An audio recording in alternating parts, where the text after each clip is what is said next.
कठिन समय में जब मन से धीरे से आवाज आती है कि सब अच्छा होगा, वही आवाज परमेश्वर की होती है। इसलिए कितना भी मुश्किल समय क्यों ना हो, हमेशा धैर्य से काम लें, क्योंकि इस समय ईश्वर आपके साथ ही होता है।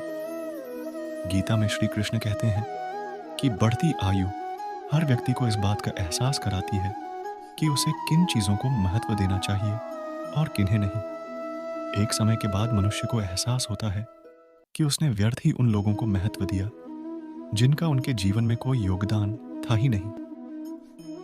जब भी मन परेशान हो तो एक गहरी सांस लेकर अपने सारे कष्ट, दुविधाएं और परेशानी प्रभु के चरणों में समर्पित कर दीजिए, क्योंकि जीवन की सारी परेशानियां प्रभु के चरणों में आकर समाप्त हो जाती हैं। किसी चीज को शुरू करने के लिए कभी कोई सही समय नहीं होता। मनुष्य जब कोई चीज शुरू करता है, वही उसके लिए सही समय होता है।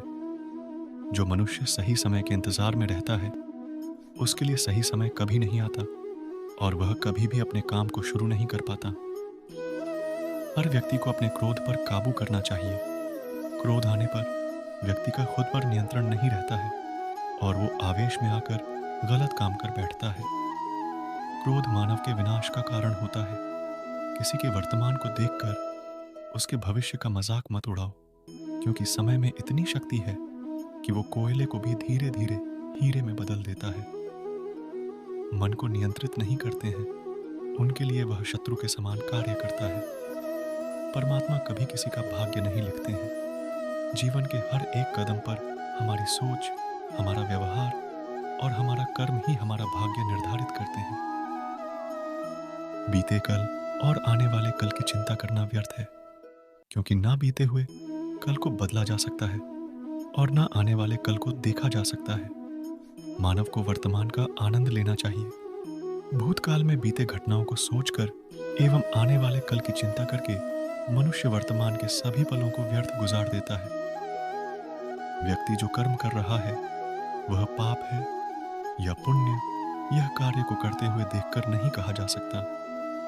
व्यक्ति किसी भी कर्म को जिस भावना से करता है, वही उस व्यक्ति के कर्म को पाप और पुण्य के रूप में परिभाषित करता है। उदाहरण के लिए कोई व्यक्ति धन के लालच में किसी की हत्या कर देता है, वहीं दूसरा व्यक्ति किसी की जान बचाने के लिए किसी दुष्ट व्यक्ति की हत्या कर देता है।